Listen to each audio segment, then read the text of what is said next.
Et salut à tous, j'espère que vous allez bien. Alors aujourd'hui, on va faire un petit tour du côté des grosses news de la semaine. En gros, la sortie d'Alder Lake qui a un peu monopolisé l'attention, mais on va aussi parler vite fait des futurs refresh de la gamme 3000 d'NVIDIA, puisque ça continue d'évoluer. On y va, c'est parti.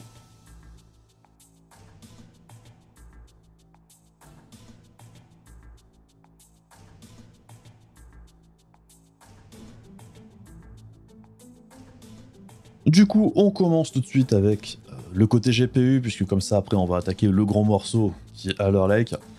Du coup, Nvidia, apparemment, on aurait des annonces au mois de décembre pour des sorties de GPU en janvier. Donc, on aurait effectivement la RTX 2060 12 Go, dont on avait déjà entendu parler. Assez étrange, ce GPU. On aurait été satisfait avec juste beaucoup de RTX 2060 6 Go en grosse quantité à des prix pas trop débiles. Ben, c'est pas ce qui se dessine. Bon, mais bon, apparemment, RTX 2060 12 Go annonce le 7 décembre pour une mise en vente le 7 décembre. Bon, on verra bien si ça se concrétise. Alors après, moi je suis pas contre le retour de la 2060. Encore faudrait-il que le prix soit correct. Sinon, personnellement, on s'en fout. Et ensuite, on aurait apparemment une annonce de la RTX 3070 Ti 16 Go et de la RTX 3080 12 Go le 17 décembre pour une sortie le 11 janvier 2022. Et on entend aussi parler d'une 3090 Ti. Bon, on verra bien, on en a déjà entendu parler par le passé. Ce qui est intéressant ici, entre guillemets, ben c'est principalement la 3070 Ti 16 Go. La seule grosse différence avec la classique, c'est la RAM.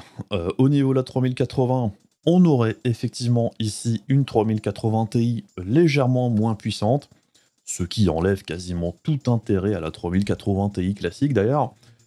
Et ça veut aussi potentiellement dire que les 3080 classiques et les 3070 non TI vont très probablement tout juste disparaître. Ça fait un moment qu'on le dit, mais c'est vrai qu'au niveau des drops, on en voit de moins en moins, et même au niveau des Founders Edition, on n'en a pas vu depuis un moment. Alors après, encore une fois, la gamme d'NVIDIA, c'est un bordel pas possible. Bon, j'ai fait une vidéo sur le sujet il n'y a pas si longtemps. Si vous vous demandez pourquoi du coup la 3080 qui va sortir aurait 12 Go alors que la 70 Ti en aura 16, bon, les explications qui étaient dans cette vidéo tiennent toujours. Ici, c'est uniquement une histoire de taille de bus mémoire. Pour la 3080, on peut pas faire exactement ce qu'on veut. Du coup, c'était soit 12, soit 24. On pouvait pas faire 16. Parce que du coup, il aurait fallu retravailler la puce entièrement, ce qui n'est pas spécialement quelque chose qu'NVIDIA a envie de faire. Ce qu'a envie de faire NVIDIA ici et pourquoi il prévoit de sortir ces nouvelles révisions de cartes, c'est le pognon tout simplement. Puisque vous vous doutez bien que si ces nouveaux modèles sortent, ils vont coûter plus cher que les anciens. Parce qu'il y a plus de RAM, tout simplement. Donc du coup, la 3080 12 Go, en toute logique, devrait coûter aux environs des 1000 balles, pour être un petit peu moins cher que la 3080 Ti, mais pas trop. Ce qui fait que du coup, la 3080, qui est basée sur la même puce, je le rappelle, devrait disparaître, et du coup, le GA102, le moins cher, devrait coûter aux environs des 1000 balles, ce qui est beaucoup plus rentable pour Nvidia. Et la 3070 Ti 16 Go, du coup, a le champ libre pour coûter, grosso modo, le prix que coûtait la 3080 avant. À mon avis perso, la 3070 Ti 16 Go devrait coûter 100 balles de plus que la classique. En toute logique, c'est comme ça que je le vois. Donc bon, comme d'habitude, c'est un move plutôt grossier et un peu dégueulasse de la part d'NVIDIA, à part, évidemment, si grosse surprise, les prix restent les mêmes, j'y crois pas trop. Mais bon, ça suit un petit peu ce qu'on avait entendu dire dernièrement. On voit, depuis les 2 dernières semaines, qu'il y a moins de drops de GPU au global. Je trouve qu'il y a vraiment pas grand-chose actuellement au niveau du stock. Donc je ne serais pas surpris qu'NVIDIA actuellement mette de côté une bonne partie de sa production pour lancer ces nouveaux modèles au début d'année prochaine. Et un petit peu plus joyeux du coup, hein, les processeurs, hein, puisque ça y est, les fameux Alder Lake, la génération 12 d'Intel est enfin sortie la semaine dernière. Du coup, on a vu les tests débarquer, et il y a quand même pas mal de choses à dire. Alors, au niveau architecture, on va passer dessus vite fait, mais on a bien les gros corps et les plus petits corps, c'était ça qui faisait l'intérêt de cette nouvelle architecture. Et effectivement, les gros corps d'Intel sont vraiment très très gros. Bien plus gros que les corps d'AMD, puisque le gros intérêt de cette architecture hétérogène avec des corps différents, c'est bien d'économiser de la place. Ça peut paraître un petit peu étrange actuellement, puisque c'est une façon de faire qu'on avait d'abord vue sur les téléphones. Sur les téléphones, c'est principalement pour économiser de l'énergie. Du coup, beaucoup de monde s'interrogeait, à raison je dirais, sur l'intérêt de la chose sur les PC de bureau. En fait, faut voir ça différemment. Sur la génération actuelle, c'est la première itération du truc. On a effectivement 8 gros corps et 8 petits corps sur la plus grosse puce. Par contre, sur les générations futures, on aura par exemple toujours 8 corps, les gros corps, plus par exemple 16 petits corps. L'intérêt, c'est que ces plus petits corps sont certes moins efficaces que les gros, mais comme on peut en mettre beaucoup plus dans le même espace, en multithreading, du coup, au niveau de l'échelle, on gagne beaucoup plus en performance à mettre beaucoup de petits corps que de mettre plus de gros corps. C'est tout simple. Ça permet du coup d'avoir de très bonnes performances en single threading ou dans les grosses applications comme les jeux qui peuvent demander entre 4 et 8 corps actuellement, on va dire. Et pour tout ce qui est applicatif, les petits corps en grand nombre, ça fait aussi bien le taf que plus de gros corps, voire ça s'en rapproche, on le verra dans le test. Donc même si ça peut paraître un petit peu étrange, c'est au final plutôt malin de procéder de la sorte. Alors vite fait, avant de rentrer un petit peu plus dans les détails sur les performances, on a bien des cartes mères DDR4 ou des cartes mères DDR5. On n'a pas de carte mère avec les deux en même temps, parce que apparemment c'est pas possible au niveau de la DDR5. Et quel est l'intérêt de la DDR5 actuellement? Alors au niveau du gaming, apparemment ça n'apporte pas grand chose, dans les tests que j'ai vus où il y avait les deux technos testés, c'était vraiment minime, ça ne changeait, pour ainsi dire, quasiment rien. Par contre, en applicatif, sur certains programmes, on a effectivement un beau petit gain de performance grâce à la DDR5, puisque dans les applis qui sont un petit peu plus sensibles au niveau de la bande passante mémoire, la DDR5 permet d'avoir un gain de performance assez significatif par rapport à la DDR4. Donc bon, la DDR5 c'est pas inutile, mais par contre le problème c'est que ça coûte très cher. On peut le voir ici, la DDR5 en gros, ça coûte le double de très bons kits de DDR4 pour la même quantité de RAM. Donc c'est cher, c'est assez dissuasif, ça donne pas vraiment envie d'investir cette DDR5. Donc ça dépend vraiment de ce que vous faites. Si vous avez vraiment besoin d'un processeur pour bosser et que les applications que vous utilisez utilisent la DDR5, à ce moment-là, ça paraît plutôt logique de partir là-dessus. Si c'est votre gagne-pain, autant que votre gagne-pain soit le plus efficace possible. Par contre, pour tout ce qui est gaming, ou si vous avez une utilisation hybride et que les performances en applicatif sont certes importantes, mais pas non plus vitales, et que vous pouvez accepter un compromis au niveau des performances pour économiser de l'argent au niveau du prix, à ce moment-là, acheter du Alder Lake avec de la DDR4, ça fonctionne. C'est très bien. Il y a un petit déficit sur certaines applications, mais c'est pas non plus dramatique. Sinon, au niveau des performances, comme on peut le voir ici, alors je prends le benchmark H264 sur comptoir du hardware. Le test du comptoir du hardware est intéressant parce qu'on a aussi le 12400F, ils ont eu un modèle de pré-production. Il y aura peut-être quelques petits changements sur celui-ci d'ici la sortie, les performances seront peut-être pas exactement les mêmes, mais ça devrait s'en approcher, puisqu'en gros, le 12400, c'est un 6 corps, 12 threads, il n'y a pas les petits corps. Au global, par exemple, ce benchmark ici, ça ressemble un petit peu à ce qu'on retrouve dans l'ensemble au niveau des performances de ces nouveaux processeurs d'Intel, c'est-à-dire que le 12900K arrive à tenir tête effectivement au 5950X d'AMD, ce qui est vraiment pas mal pour ce nouveau processeur.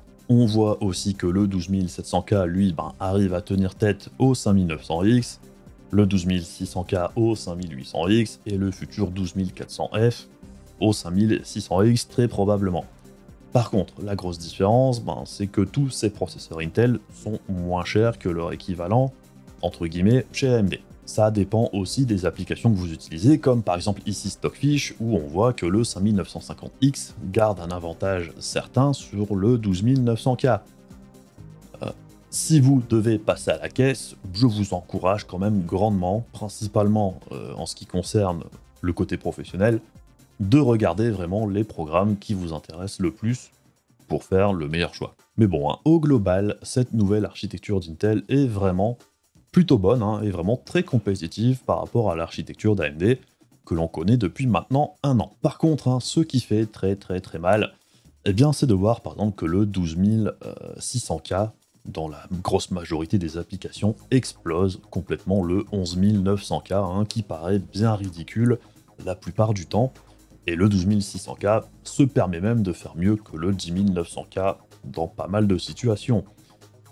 Et le 12600K coûte beaucoup moins cher, donc les anciennes générations d'Intel avaient un certain retard au niveau performance applicative.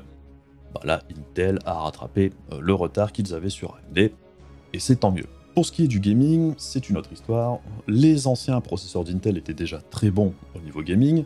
AMD avait mis beaucoup de temps à rattraper Intel avec les Ryzen 5000, ils y étaient arrivés. Ils avaient même une légère avance par rapport aux processeurs Intel la plupart du temps. Là, ici, Intel repasse devant.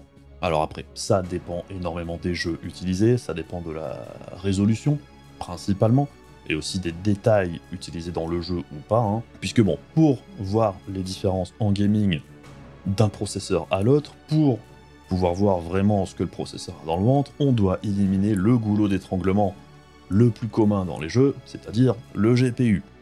Donc, pour pouvoir faire ça, on est obligé de tester en 1080p, voire en 720p, voire certains bench encore plus bas, pour accentuer la différence, mais bon, on est bien d'accord, la plupart des joueurs n'ont pas spécialement envie de jouer en 720p avec tous les détails au minimum quand ils achètent un de ces gros processeurs. Ça n'a aucun sens, donc il faut garder ça à l'esprit, c'est pas parce que vous regardez des benchmarks en 1080p qui montrent un gain de performance parfois de 20, 15, 20%, c'est pas ce que vous allez retrouver en utilisation classique. Donc oui, effectivement, par exemple, dans ce panel de jeux ici, chez CDH, on voit qu'on a 10-15% de perform mieux par rapport au Ryzen 5000 avec ces nouveaux processeurs chez Intel. On voit également que les processeurs de la génération précédente chez Intel sont pas vraiment loin derrière. Donc, autant on a eu un gros boost de performance en multithreading chez Intel au niveau application, autant en jeu, c'est beaucoup moins impressionnant. Mais oui, ce sont bien les meilleurs processeurs pour le gaming actuellement, malgré tout. Même si, en regardant d'autres benchmarks, par exemple ici, chez TechSpot, ils utilisent le 1080p avec qualité élevée. On voit déjà que les différences sont bien moindres, enfin je veux dire, c'est limite anecdotique. Il n'y a pas de grosses différences, et même le 3700X est pas très loin derrière. Et si je prends les scores Diggers Lab qui a testé en 1440p en ultra, bon ils ont aussi testé d'autres résolutions, mais c'est pour bien montrer à quel point le processeur n'a pas énormément d'importance pour les jeux. Vous voyez ici par exemple que sur Anno 1800 en 1440p, c'est la marge d'erreur au niveau de la différence entre tous ces processeurs, ça change que dalle. Et même les moins bons sur ce jeu, qui sont le 11600K et le 11700K, ils sont vraiment quasiment au même niveau. Alors, il y a quelques exceptions, on va voir. Borderlands 3, ça change foutrement rien. Control non plus. Far Cry 6. Alors, Far Cry, le moteur de Far Cry, ça date pas de Far Cry 6. Sur Far Cry 5, c'était pareil. Les autres d'avant aussi. Le processeur a plus d'importance, parce que le moteur est probablement codé avec le cul, c'est Ubisoft après tout. Et du coup, effectivement, par exemple, sur ce jeu-là, celui qui performe le moins bien, c'est le 5600X. Mais malgré tout, la différence de perf, c'est de 103 FPS à 130, on va dire. Sur Far Cry, on en a un peu rien à foutre. On voit Ghost Recon, ça change que dalle, tous les processeurs sont au coude à coude. Horizon Zero Dawn, la même chose. Metro Exodus, pareil, limite GPU. Shadow of the Tomb Raider, un petit peu plus de variation. Par exemple, ici, on voit que c'est le 11600K qui est le moins bon sur ce jeu.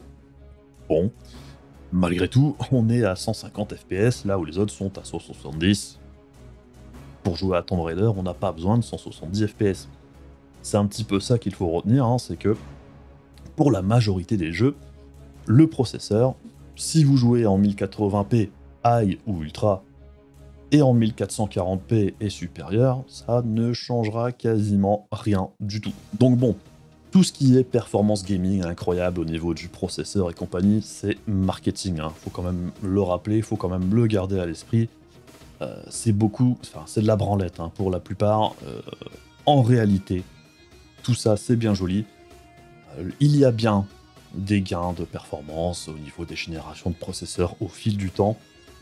Mais ce qu'il faut retenir, c'est que c'est au fil du temps. D'une génération à une autre, c'est souvent pas vraiment incroyable. Il faut plusieurs années, il faut plusieurs générations pour que l'IPC grimpe, hein, les instructions par cycle. C'est ça qui alimente le plus les jeux.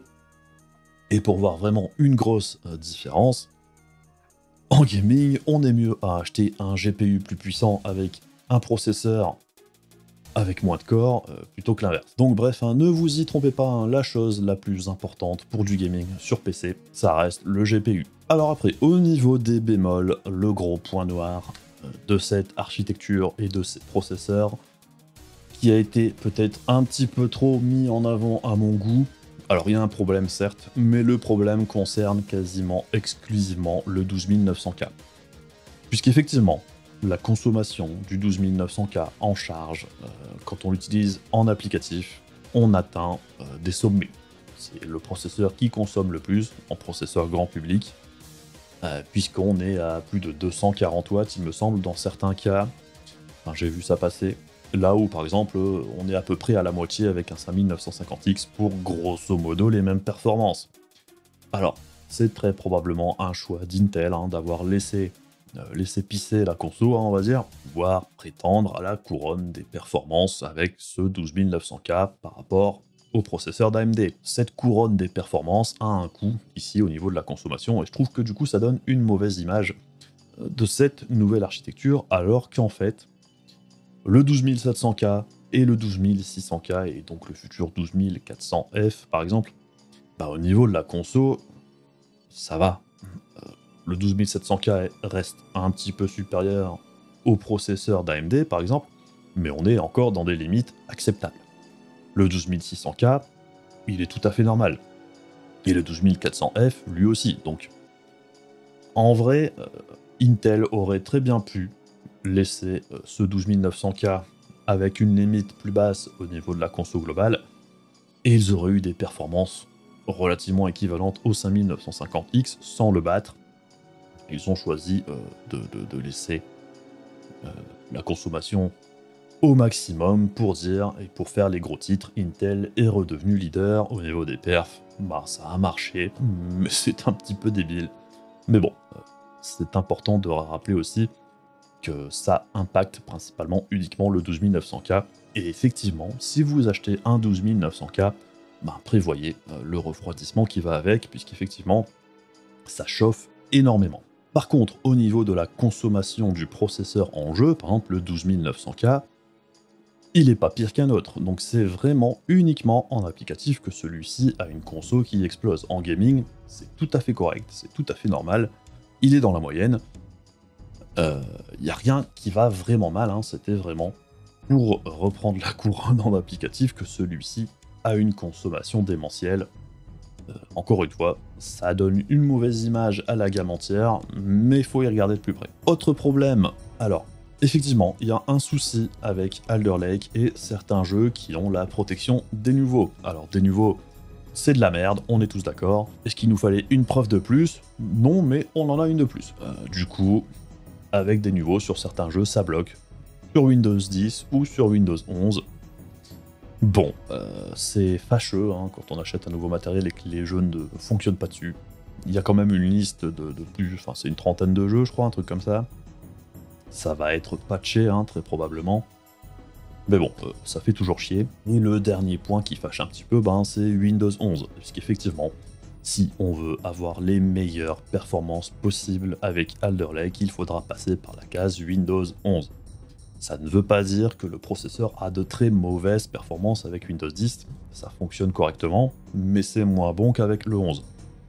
Faut le savoir, si vous voulez absolument rester sous Windows 10, ça va fonctionner moins bien, et dans certains cas, ça va faire des trucs un peu bizarres, mais dans l'ensemble, c'est ok. Alors, en ce qui concerne le lancement en France, on pouvait faire des pré-réservations sur tout ce qui était boutique du groupe LDLC, le fameux cartel, où les prix, comme on le voit encore ici, ne sont pas spécialement intéressants, puisque comme bien souvent, on a la taxe, je dirais, française en plus de la taxe LDLC, et le problème c'est qu'il y a pas mal de boutiques qui s'alignent là-dessus. Du coup, on retrouvait par exemple le 12900K à 740 balles, alors que normalement il est censé coûter environ 670. Donc bref, au niveau du prix du processeur en lui-même, en France, chez Grosbill, Cybertech, c'est la même boutique, tout comme Top Achat, LDLC, Matériel.net et la boutique Hardware.fr, ça fait partie du même groupe. Donc les prix sont relativement proches, avec quelques-unes qui sont un petit peu moins chères que d'autres. C'est comme ça. Grosbill, Cybertech, je pense qu'au global, c'est à peu près les mêmes prix aussi. Encore une fois, les tarifs étaient plutôt calqués sur ceux d'LDLC, voire très légèrement en dessous sur certains modèles. Pas hyper intéressant non plus.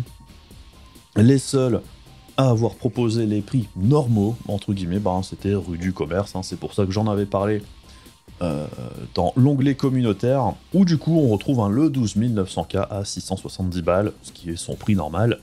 l'i7 12700 KF à 447 €, pareil, c'est le prix normal.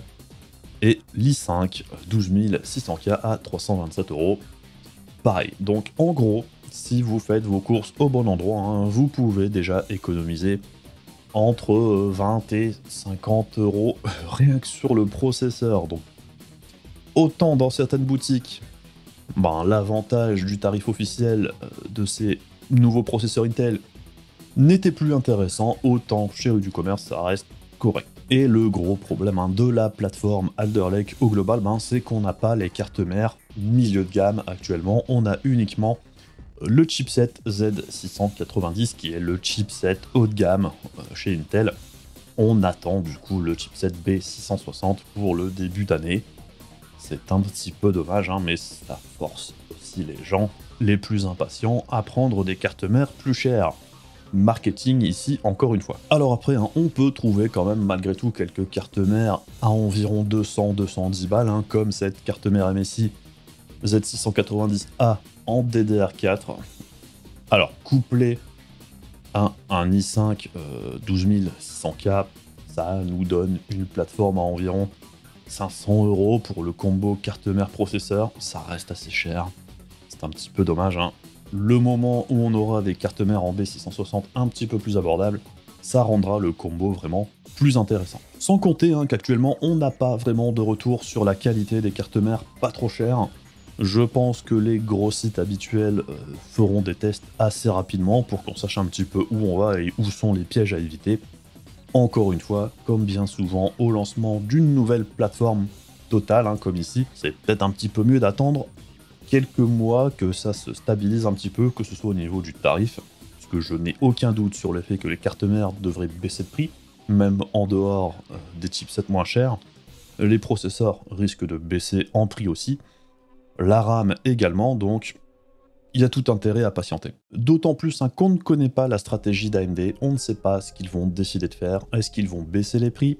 Est-ce qu'ils vont sortir des modèles moins chers? Est-ce qu'ils ne vont rien faire du tout jusqu'à la sortie des Ryzen 3D?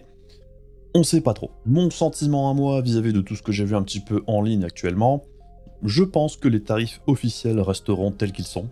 Je pense qu'AMD n'a pas vraiment intérêt à baisser officiellement les prix, parce que ça créerait une sorte de précédent juste avant la sortie des Ryzen 3D, donc le refresh des Ryzen 5000. Je pense que si baisse de tarifs il y a, ce sera ponctuel et fait par les boutiques.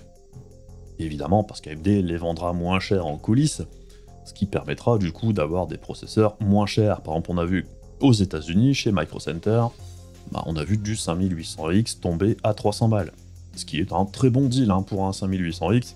Autant à 450 balles, c'est pas foufou, autant à 300 balles, c'est un excellent processeur pour le prix.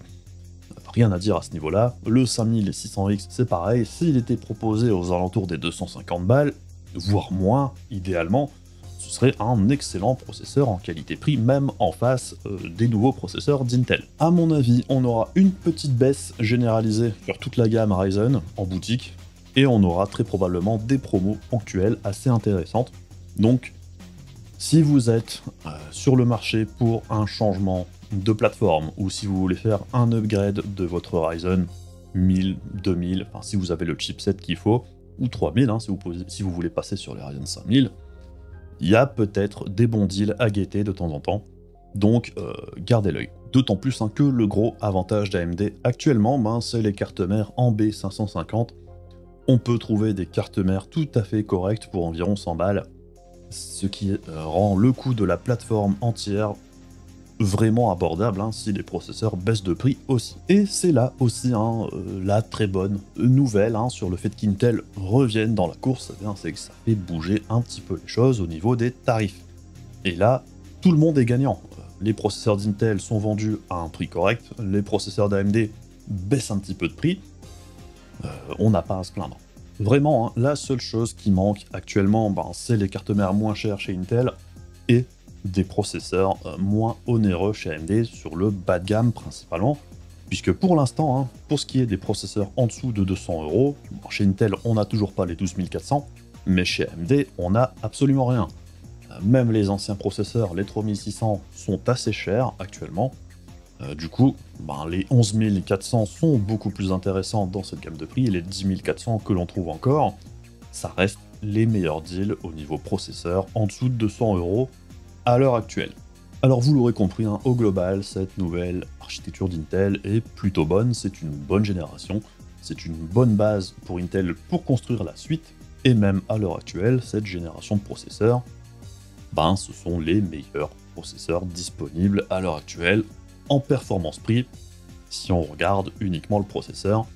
La plateforme dans son ensemble, ça va évoluer d'ici quelques temps. Mais malgré tout, il ne faut pas oublier qu'AMD va apporter une réplique avec ses Zen 3D en début d'année prochaine. Dans l'ensemble, je pense qu'il vaut mieux patienter, à part si vous voulez absolument cette nouvelle gamme de processeurs Intel, et quoi qu'il arrive, que vous preniez ces nouveaux processeurs Intel, les Ryzen actuels ou les Ryzen qui vont arriver, ce sont tous d'excellents processeurs.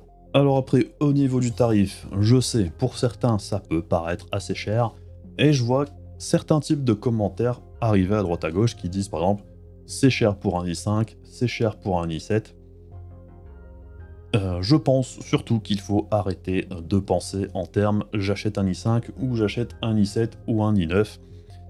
Ça n'a aucun sens. Les gammes sont appelées à évoluer au fil du temps, et l'i7 actuel n'a pas grand chose à voir avec un i7 d'il y a 5-6 ans. Un i7 à une certaine époque, ça ne rajoutait que l'hypertrading par rapport à l'i5, et c'était facturé assez cher pour le peu que ça apportait à l'époque. Donc le fait que l'i7 coûte plus cher qu'à un certain moment, moi ça me choque pas vraiment. Par contre, on trouve toujours des processeurs hyper intéressants dans quasiment chaque gamme de prix. En dessous de 200 €, on a les i5 11400, et même les i3 10 000 ou 11 000 sont pas dégueulasses pour du quad-core, ça tient la route. Selon votre utilisation, évidemment. Au-dessus de 200 €, on a l'embarras du choix, que ce soit chez Intel ou AMD. Il y en a un petit peu pour toutes les bourses et pour tous les goûts. Et j'ai surtout envie de dire, arrêtez de suivre le marketing, achetez ce dont vous avez besoin, c'est ça le plus important. Tout ce qui est i5, i7, i9, tout ça ce sont des appellations marketing. Regardez les performances du processeur, regardez votre utilisation et achetez en conséquence. Comme je le disais précédemment, vous n'avez pas besoin d'un i7 pour faire du gaming, ça ne sert à rien. Les i5 actuels sont largement suffisants. Que ce soit l'i5 12600 ou les i5 d'ancienne génération, que ce soit les 12 000, 11 600 ou 12 400, 11 400 des générations précédentes, en utilisation purement gaming, c'est largement suffisant. Il n'y a pas besoin de plus. Si vous achetez des processeurs plus chers, c'est que vous devez en avoir une utilisation concrète, sinon vous gaspillez votre argent. Point. Donc bon, du coup, est-ce qu'il faut acheter ces processeurs? Si vous faites une nouvelle config, pourquoi pas, c'est un bon choix, tout en sachant les limitations au niveau de la plateforme actuellement. Alors après, ça dépend aussi de quel processeur vous partez. Je dirais que ça commence à valoir le coup, et c'est subjectif, à partir de si vous avez quelque chose de plus vieux qu'un 8700K. Si vous avez un 6-core moderne, que ce soit chez Intel ou chez AMD, il n'y a pas spécialement besoin de faire un upgrade pour du gaming. On s'entend, actuellement, ça n'aura pas grand intérêt. Par contre, hein, si vous avez un ancien quad-core qui commence à vieillir un petit peu, que vous trouvez que sur certains jeux ça tout saute un petit peu, ben, il n'est pas déconnant d'envisager un upgrade vers cette nouvelle plateforme d'Intel, si elle vous intéresse. Si vous êtes sur du Ryzen, ben, ça dépend quel Ryzen. Si vous avez du Ryzen 1000, 2000, voire 3000, et que vous avez la carte mère qui vous permet d'acheter un des nouveaux Ryzen 5000 ou les futurs Z3D, pourquoi pas sauter le pas à ce moment-là? Ça peut s'entendre, surtout si vous avez un Ryzen 2000, 2600, même si dans l'ensemble, c'est encore correct. Et le plus important, hein, c'est si vous avez déjà du matériel, si votre processeur, si votre bécane fait tout tourner de façon convenable pour vous, que vous ne ressentez pas de besoin d'avoir un upgrade, pourquoi céder aux sirènes du marketing? Si votre config vous donne satisfaction, que vous ne ressentez pas de grosses baisses de performance ou quoi que ce soit, ben gardez votre matos. Il n'y a pas besoin de changer à chaque fois. Et voilà un petit peu tout ce qu'il y avait à dire, à mon sens, sur ces nouveaux processeurs. J'oublie peut-être quelques trucs. Je m'en excuse si c'est le cas. Comme d'habitude, si la vidéo vous a intéressé, n'hésitez pas à faire les trucs casse-couilles de YouTube. Vous savez ce que c'est. N'hésitez pas également à passer sur Discord ou sur Twitch quand je stream. Je sais, ça fait un bail. On va essayer d'y remédier, mais en ce moment, j'ai pas mal de taf. Bref, on se retrouve très bientôt, je pense, pour des trucs qui n'ont rien à voir. Je vous fais des gros bisous, je vous dis à la prochaine, salut!